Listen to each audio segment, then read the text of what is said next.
안녕하세요. 결혼을 문턱에 앞두고 결국 뒤돌아서고만 30대 여성입니다. 그동안 이곳에서 많은 분들의 사연을 들으며 울고 웃었는데, 그래서 용기를 내서 저도 한번 제가 오늘 사연의 주인공이 되어보려고 이렇게 저희 이야기를 적어봅니다. 저와 남자친구는 지인의 소개로 만났습니다. 정확히 말하자면 지인은 제가 아닌 제 친구와 남자친구를 소개시켜준 거였지요. 하지만 갑자기 제 친구에게 일이 생겼고 차마 당일날 갑작스레 약속을 취소할 수가 없다며 제발 저에게 대신 나가달라고 부탁을 하더라고요. 가서 밥이나 한 끼 얻어먹고 오라며 하도 부탁을 해대길래 어쩔 수 없이 나간 자리에서 그렇게 저는 지금의 남자친구를 만나게 되었습니다. 남자다운 외모와 달리 귀여운 말투의 남자친구에게 저는 한눈에 반해버렸고 제가 더 적극적으로 다가갔어요. 그게 문제였을까요?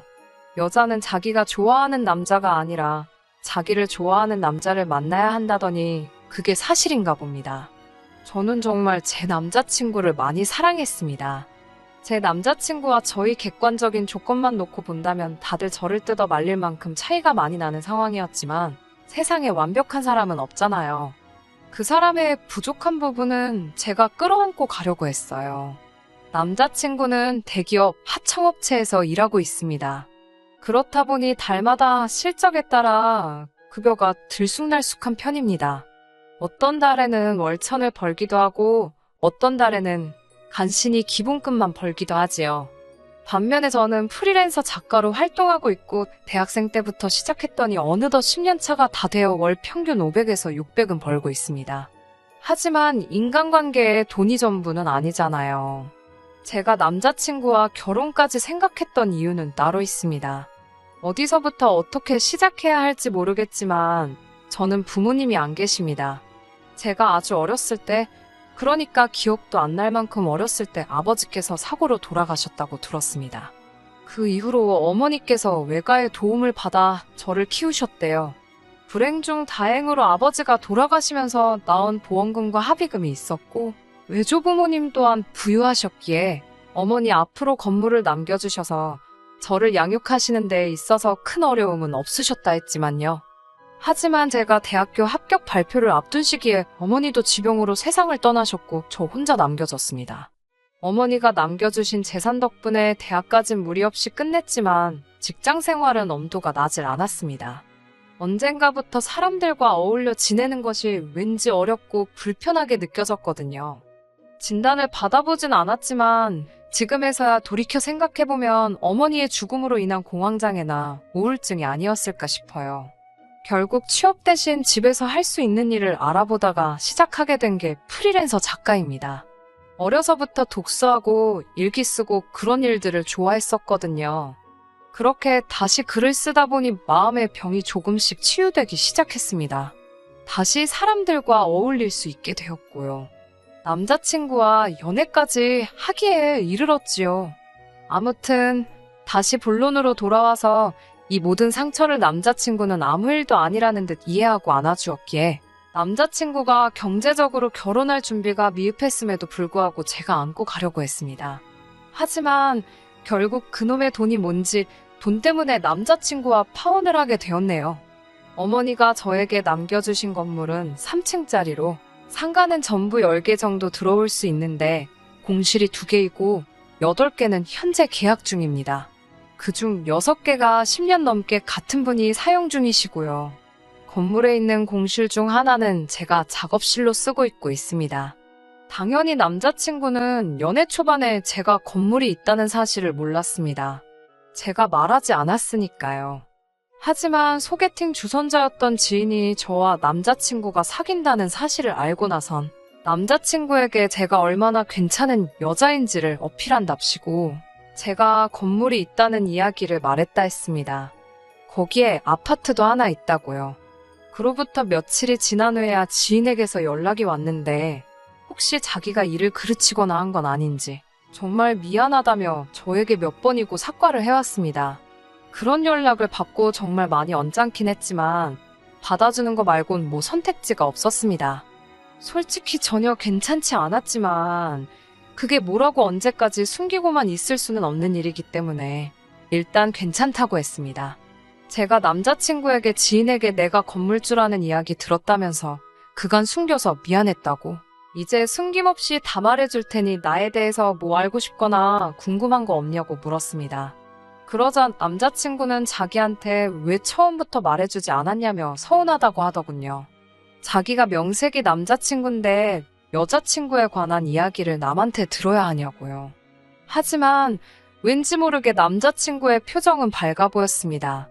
솔직히 여자친구가 건물주라는 싫다는 사람이 있을까요? 지금 생각해보니 서운하다는 남자친구의 말은 제가 남자친구에게 죄책감을 갖도록 만들기 위한 가스라이팅이었다는 생각이 들어요. 그때는 제가 정말 일부러 남자친구를 속여왔다는 생각에 미안하다는 마음이 더 컸거든요. 남자친구는 제가 미안해하는 마음을 알고 둘 사이에서 더 유리한 상황을 만들어갔던 것 같아요. 아무튼 남자친구가 거기까지만 했더라면 저는 기꺼이 남자친구와 제가 가진 것들을 나누고 또 나눴을 겁니다. 하지만 남자친구도 남자친구의 어머니도 욕심이 정말 지나치셨습니다. 사귄 지 6개월이 채 되지 않은 시점에서 남자친구는 결혼 이야기를 꺼내기 시작했습니다. 자기 생각에는 저에겐 친정이랄 게 없으니 저만 오케이 하면 거칠 것 없이 결혼이 진행될 것 같았나 봅니다. 하지만 저는 최소한 2년 정도는 사귀어보고 결혼을 하고 싶었기 때문에 남자친구가 원하는 대답이 뭔지 알면서도 절대 해주지 않고 있었습니다. 그 와중에 남자친구가 자기 집에 인사를 가자고 하더라고요. 저는 우리가 비록 결혼 이야기를 나누고 있긴 하지만 정말 결혼을 할지 안 할지도 모르는 일인데 괜히 가서 정들고 싶지 않다고 무섭다고 솔직히 털어놓았습니다. 그러자 남자친구는 왜 처음부터 그렇게 부정적으로 생각하냐면서 일단 가족들도 만나보고 정도 들면 좋지 않겠냐며 어떻게든 저를 확신시키려 들었습니다. 결국 사귄 지 1년쯤 되었을 무렵 남자친구 집에 인사를 드리러 가게 되었습니다. 남자친구 부모님은 서울에서 벗어난 외곽에서 남자친구보다 6살 어린 여동생과 함께 살고 계셨습니다.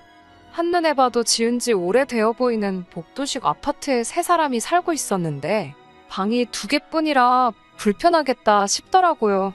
집에 들어가 인사를 드리고 사간 과일과 고기를 꺼내놓으니 어머님께서는 건물도 있다더니 씀씀이는 별거 없네 하셨습니다.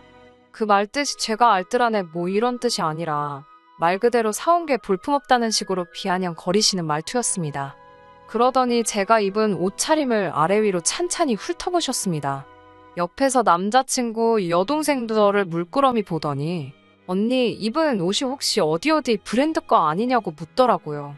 요즘 젊은 애들은 한눈에 그런 게 다 보이는구나 신기하다 생각하면서 맞다고 대답했더니 남자친구 여동생은 그 옷이 자기가 너무 갖고 싶었던 거였다며 자기가 한 번만 걸쳐보면 안 되냐고 애걸복걸을 하더라고요.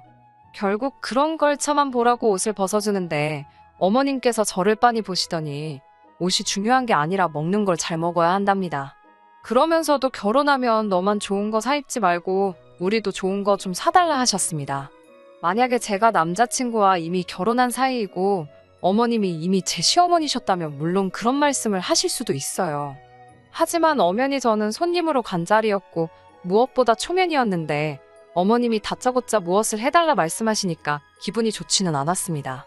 게다가 남자친구 여동생이 어디선가 저도 안 입을 것 같은 가디건을 하나 들고 나와서는 저더러 오늘 하루만 자켓 좀 자기 빌려주고 언니는 이거 입고 가면 안 되냐며 그 가디건을 저한테 내미는데 어찌나 당혹스럽던지요.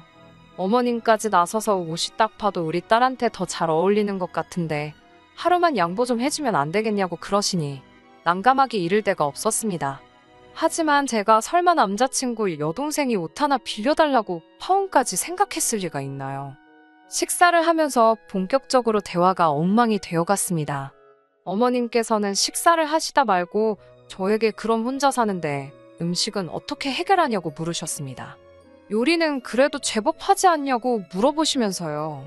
부끄러운 말이지만 저는 요리를 못합니다.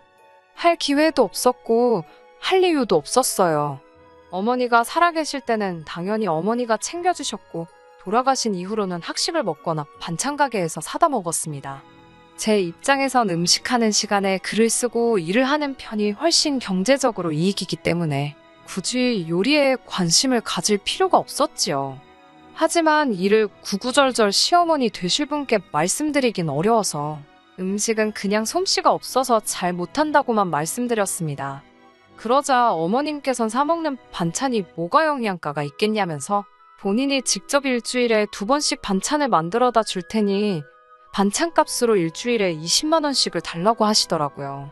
제가 반찬 가게에서 한 달치로 쓰는 돈을 일주일마다 달라고 하시니 조금 어이가 없었습니다. 떨떠름한 표정으로 제가 대답을 못하고 있었는데 어머님은 그다지 개의치 않으시는 눈치였어요. 한마디로 당신은 말씀하셨으니 넌 따르기나 해라 였지요. 일단 그 자리에서는 대놓고 거절하면 예의가 없지 않나 싶어서 대충 알겠다는 듯이 대답을 흐렸습니다. 그런데 거기서 끝나는 게 아니라 이번에는 건물 관리는 지금 누가 어떻게 하고 있느냐고 물어보시더군요. 건물 관리는 어머니가 살아계실 때부터 해주시던 어르신이 계시다고 했더니 늙은이가 해봤자 얼마나 할 수 있겠냐며 이제 그걸 아버님한테 맡기자는 겁니다. 하지만 딱 봐도 기존에 계신 분과 연배도 비슷해 보이셨고 무엇보다 제 입장에서 시아버지 되실 분이 건물 관리인으로 계시는 게 제 입장에서 편할 일이 전혀 없었지요. 굳은 일도 많고 더러운 일도 많은 걸 알고 있으니까 말이에요. 저는 어머님께 그건 어려울 것 같다고 말씀드렸습니다. 기존에 일하고 계신 분과 저희 어머니가 살아생전 친하게 지내신 동료 같은 분이라서 제 마음대로 나가라 마라 할 수가 없다고요. 그러자 어머님께서는 이제는 네 죽은 엄마가 아니라 네가 건물주인데 못할 게 어딨냐입니다. 자꾸 저한테 네가라고 부르시는 것도 마음이 상했는데 죽은 엄마라고 하시니 너무 불쾌하고 화가 나더라고요. 마음 같아선 어머님께 소리라도 한 번 내지르고 뒤돌아서 나가버리고 싶은 심정이었습니다. 어줍잖게 대답을 계속 해드리고 있으니 제가 만만하게 보였던 건가 싶어서 저도 불편한 기색은 숨기지 않기로 했어요. 그래서 얼굴에 기분 나쁘다는 티를 팍팍 내면서 있었습니다. 여차 싶으면 그냥 판 엎어버리고 나갈 생각으로 말이죠. 하지만 어머님의 불편한 질문 공세는 끊이지가 않았습니다. 이번엔 하시는 말씀이 월세 관리는 누가 하고 있냐고 물으시더군요. 당연히 제 건물이니 제가 하고 있다고 했어요. 그러자 어머님께서 결혼하면 그건 이제 남자친구가 관리할 수 있도록 해주랍니다. 그래야 입주자들이 남자친구를 건물주로 인식을 한다나요. 건물주는 엄연히 저인데 왜 입주자들이 남자친구를 건물주로 인식을 해야 한다는 건지 저로선 이해할 수가 없었습니다. 하지만 어머님은 계속해서 남자친구에게 월세를 관리하게 하거나 아니면 건물 명의를 공동으로 바꿔줄 것을 요구하셨습니다. 제가 정말 열이 받았던 건 이 모든 말도 안 되는 어머님의 말씀을 남자친구가 옆에서 다 듣고 있으면서도 그 어떤 작은 액션도 취하지 않더라는 거예요. 저에게 무례하게 구는 거야 어른이니까 그러실 수 있다고 치더라도 저렇게 말도 안 되는 억지를 부리고 계신데도 불구하고 남자친구는 그렇게 하는 게 100번 맞다는 식으로 아무 대꾸도 없었거든요. 이미 이 시점에서 이 결혼은 안 하는 게 맞는 거 아닌가란 생각이 들기 시작했어요. 그리고 그런 생각이 드니까 그나마 조심스러웠던 제 행동이나 말투가 고삐 풀린 망아지처럼 하나씩 제어가 안 되기 시작했습니다. 어머님은 제 건물에 공실이 있다는 말에 그게 다 돈인데 그걸 그렇게 놀려서는 안 된다고 한마디 하시더군요. 그래서 공실이 2개이기는 하지만 하나는 제가 작업실로 쓰고 있다고 했어요. 집에서 일을 해도 되지만 저는 집과 일터의 경계를 확실히 하고 싶었거든요. 그런데 어머님은 그렇게 돈을 날리고 있냐면서 세를 낮추더라도 싸게 내놔서 사람들을 들어오게 해야 한다는 겁니다. 그리고 하나 남은 건 좋은 생각이 있다면서 세를 받지 말고 남자친구 여동생에게 가게를 하나 오픈해주는 건 어떻냐고 하시는 거였어요. 남자친구 여동생이 딱 보기에도 뭐 똑부러지게 할 줄 아는 거 없어 보이는데 무슨 가게를 하냐고. 그리고 건물이 위치가 나쁘지가 않아서 세가 비싼 편인데 감당 가능하겠냐고 빈정대듯이 말하니 시어머니가 애가 자리 잡을 때까지는 월세는 받지 말아야 하는 거 아니냐고 하시는 겁니다. 제가 어머님께 저는 오늘 아가씨를 처음 봤는데 아가씨의 뭘 보고 1년이란 유예기간을 주냐고 여쭤봤어요. 그러자 어머님께서는 또 우리 아들이랑 결혼하면 얘 네 신우 될 사람인데 무슨 말을 그렇게 섭섭하게 하냐고 하시는 겁니다. 부모가 없다더니 가족 없이 자란 티를 낸다고 일단 가족이 잘 돼야지 너도 잘 되는 법이라고 하시더군요. 제가 남자친구와 결혼 이야기를 나눈 건 사실이지만 결혼을 하기로 확정된 것도 아니고 그렇게 해야만 하는 것도 아닌데 벌써부터 제가 가진 게 자기들 거라도 된 것 마냥 하는 꼬라지를 보니 결혼하고 나서야 앞으로가 눈에 선하더라고요.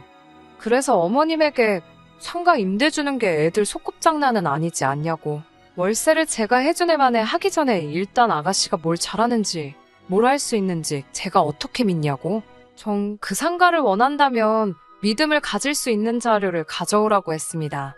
그러자 어머님 얼굴이 울그락불그락 거리더니 난리가 났습니다. 네가 뭔데 내 딸을 평가하려드냐면서요. 저한테 그까짓 거 건물 하나 있다고 어지간히 유세 부린다면서 소리를 지르시더군요. 유세라고 말씀하셔도 저는 해줄 생각이 없다고 딱 자르니 어머님이 저더러 꼴도 보기 싫다며 이제 그만 가보라 하셨습니다. 저도 더 있어봤자 좋은 소리도 못 들을 테고 차라리 바라던 바였어요. 제 입으로 파혼하자는 말 안 해도 되니 제 입을 더럽힐 필요도 없었고 말이죠. 제가 집을 나섰더니 남자친구가 바로 제 뒤를 따라 오더라고요. 계속 무시하고 지나가는 제 앞을 막아서고 이렇게 끝낼 거냐며 어이도 없게 저를 붙잡으려 하더군요. 무슨 할 말이 더 남아서 저러는지 드러나 보려고 했더니 내가 왜 이러는지는 생각도 못했는지 말도 안 되는 소리를 뱉어대더군요. 남자친구는 죽은 사람 소원도 들어준다는데 산 사람 소원 못 들어주냐면서 이번 한 번만 못 이긴 척 자기 동생 가게 좀 내게 해달라는 겁니다. 지금 그딴 소리 하려고 나를 따라 나온 거냐고, 내가 왜 니네 집에서 자리 박차고 나온 건지 하나도 모르는 거냐고 한마디 했어요. 그제서야 남자친구도 정신이 들었는지 가족 일이라서 자기가 제대로 판단을 못한 것 같다며 제 다리를 붙잡고 빌더라고요. 차라리 결혼하고 나면 자기 가족들과 연을 끊고 살 테니 저한테 파혼만은 하지 말자고 빌더라고요. 가족들과 연을 끊는다는 말은 솔직히 100% 믿지 않았지만 이 정도로 빌면서 반성하는 모습을 보여주고 있으니 적어도 앞으로는 중간 역할 해주면서 자기 가족들이 나한테 빈대붙으려는 걸 어느 정도는 막아주겠지 하는 생각에 마지막으로 한 번만 두고 보겠다고 남자친구를 다시 받아줬습니다. 가족들이 그러면 남자친구도 똑같이 거지근성이 가득하다는 말인데 그래도 그동안 만나온 정 때문인가 남자친구는 다를 수도 있겠다 생각했나 봐요. 제가 대체 무슨 생각으로 남자친구는 멀쩡하다고 생각했는지 모르겠네요. 남자친구와 그 가족들의 시커먼 속내를 알게 된 건 제가 남자친구를 다시 받아주고 얼마 지나지 않아서입니다. 마감이 늦어지게 되면서 남자친구한테 제 건물로 와달라고 말을 했어요. 기다릴 수 있으니 그냥 만나기로 한 장소에서 만나자고 한 걸 괜히 저 때문에 오래 기다리게 하고 싶지는 않으니 그냥 오라고 했습니다. 자꾸 이쪽으로 오는 걸 꺼려하길래 왜 그러나 싶었는데 그 이유를 알게 되었습니다. 제가 일을 마치고 나니 저도 몸이 피곤해서 어디 가고 싶은 생각이 들지 않더라고요. 그래도 저녁 식사는 해야 하니 건물 1층에 있는 고깃집으로 향했어요. 제가 건물주라고 해서 세입자들을 하대하고 그러지 않거든요. 그래도 괜히 저를 어려워들 하시는 것 같아서 건물 안에 있는 곳은 잘 가지 않는데 그날따라 사장님이 저를 더 어려워하신다는 느낌을 받았습니다. 그래도 저도 거의 매일같이 제 작업실 오며 가며 하면서 마주치면 인사도 나누고 가벼운 농담도 주고받는 사이인데도 말이에요. 그리고 괜히 느낀 거긴 하지만 남자친구도 어렴풋이 사장님과 눈을 마주치지 않으려고 하는 것 같았고요. 아무튼 식사가 끝나고 사장님한테 계산을 하겠다고 했는데 오늘은 계산을 하시는 거냐는 알 수 없는 말을 하셨어요. 뭔가 이상한 촉이 들어서 그게 무슨 말이냐 물었더니 제 옆에 있는 남자친구 이야기를 하시더라고요. 얼마 전부터 시어머니 되실 분하고 같이 자주 오셔서는 건물주 가족한테 돈을 받을 작정이냐며 가게 자리 빼앗기고 싶지 않으면 자기들 눈치를 보라고 하셨답니다. 제가 안 그래도 신우될 사람한테 가게 하나 내줄 계획을 가지고 있는데 장사하고 있는 가게 뺏어다가 주는 게 제일 편한 거 아니겠냐고 반협박식으로 사장님한테 겁을 줬다네요. 그동안 계산 안 하고 간 건 덤이고 월세를 현찰로 저 말고 자기한테 내라고까지 했다는 겁니다. 사장님은 세금 계산서 때문에 그게 그렇게 되는 건가 싶어서 현찰로 준비는 했는데 주지는 못하고 있었다고 하면서요. 저는 그 길로 남자친구 멱살을 붙들고 바깥으로 끌고 나갔습니다. 저게 무슨 소리냐고 따져 물었어요. 남자친구는 이 상황을 다 알고 있을 뿐만 아니라 저한테 연 끊고 산다고까지 했으면서 제가 없을 때마다 자기 가족들을 데리고 와서는 세입자들한테 제 이름을 팔아갑질을 하고 다녔던 거예요. 심지어 그걸 빌미로 돈까지 뜯으러 다녔던 것이고, 나중에 알았지만 이 고깃집뿐만 아니라 여기저기 다니면서도 아주 판을 크게 벌려놨더라고요. 대체 무슨 생각으로 그러고 다닌 거냐고, 나한테서 그걸 숨길 수 있을 줄 알았냐고, 걸리면 어떻게 하려고 그런 짓을 했냐고 했더니 그제서야 소리를 치더라고요.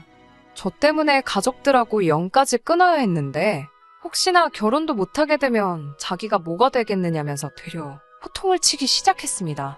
저랑 헤어지기 전에 어떻게 한몫을 챙기던가? 어떻게 잘 돼서 결혼까지 되더라도 세입자들한테 자기도 건물주라는 걸 각인시키기 위해서 그랬다는 거예요. 아무리 조물주 위에 건물주가 있다지만 자기가 뭔데 세입자들에게 자기가 건물주라는 걸 각인을 시키며 갑질을 하려드는 거냐고 말하면서 남자친구를 바닥에 패대기 쳐버렸습니다. 남자친구는 나름대로 그동안에 서운한 게 있었는지 울분을 터뜨리면서 저보고도 그러는 게 아니라고 하더라고요. 부모님도 없는 너를 가족으로 받아주려던 우리 엄마한테 그러는 거 아니다. 그리고 자기 집에 인사드리러 갔던 날도 집이 비좁아서 내 여동생이 거실을 방처럼 쓰고 있는 걸 봤으면 너는 24평 아파트에 혼자 살고 있으면서 방 하나 내 여동생한테 내어준다는 말도 못하는 거냐 하면서 따지기 시작했어요. 그리고 어차피 비어있는 상가에 가게 하나 차려주는 게 뭐가 그렇게 힘드냐고, 세상 어느 부모가 자기 자식이 배우자한테 쩔쩔매며 사는 꼴을 보면서 기분이 좋겠냐고 하는 겁니다. 제가 자기 가족들 앞에서 지를 너무 우습게 만들었다나요. 앞뒤 안 맞는 헛소리도 더는 들어주고 싶지 않았고, 저희 부모님이 돌아가신 이야기를 떠나서 뭐 마치 내가 자기랑 결혼 생각을 하고 있으니 자기 가족들한테 가니며 쓸개며 다 빼주고 집도 돈도 건물도 다 가져다 바쳐야 한다는 듯이 생각하고 있었다는 게 어이가 없더라고요. 그래서 더 볼 것도 없다고 기회를 주려고 했던 내가 바보였다고 말하고 그냥 헤어지자고 했습니다. 그리고 우리 건물 세입자들한테 뜯어간 돈이나 무전 취식한 것들 다 돈으로 갚아내라고, 그렇게 하지 않으면 법적인 조치를 할 거라고 했어요. 그랬더니 질질 짜면서 남자친구는 저와 헤어지고 싶지 않다고 난리를 치더라고요. 남자친구는 끝까지 우리만 잘 살면 무슨 재미냐고, 온 가족이 다 잘 사는 게 진짜 행복이라며 절 설득하려 들었습니다. 니네 가족이 잘 살게 되는 게 나랑 무슨 상관이냐고, 헛소리 좀 하지 말라고 일침을 가하고 길바닥에 나자빠진 남자친구를 뒤로하고 저는 집으로 돌아왔습니다. 그런데 헤어지고 얼마 지나지 않아서 소개팅을 주선했던 지인으로부터 충격적인 이야기를 들었습니다. 남자친구가 회사로부터 잘렸답니다. 듣자하니 저랑 결혼하는 게 기정사실화 되었다 생각하고 자기는 앞으로 건물주가 될 거라면서 일을 아주 건성으로 하다가 상사들 눈밖에 나서 잘리게 되었답니다. 자기가 잠시 마음이 콩밭에 가 있어서 그랬다며 한 번만 기회를 달라고 절절 빌었는데도 소용없다며 끌어내지기까지 했다니 볼만했겠더라고요. 그나마 남자친구 집에서 돈 몇 푼 벌어가는 건 남자친구 하나뿐이었는데 그 거지 같은 집구석 기둥이 무너져 버렸으니 타들어간 재속 하나만큼은 덕분에 후련해졌네요. 아직도 저는 언젠가 저에게도 가족이 생길 거라고 믿습니다. 제가 가진 걸 탐내는 탐욕스러운 사람들 말고 그냥 평범하게 저에게 조건 없는 사랑과 관심을 주는 그런 가족 말이에요. 오늘따라 저를 떠난 가족들이 너무 그립습니다. 끝까지 들어주셔서 감사합니다. 오늘의 사연은 여기까지입니다. 구독과 좋아요, 알람 설정 부탁드리고 더 좋은 사연으로 다시 찾아뵙겠습니다. 감사합니다.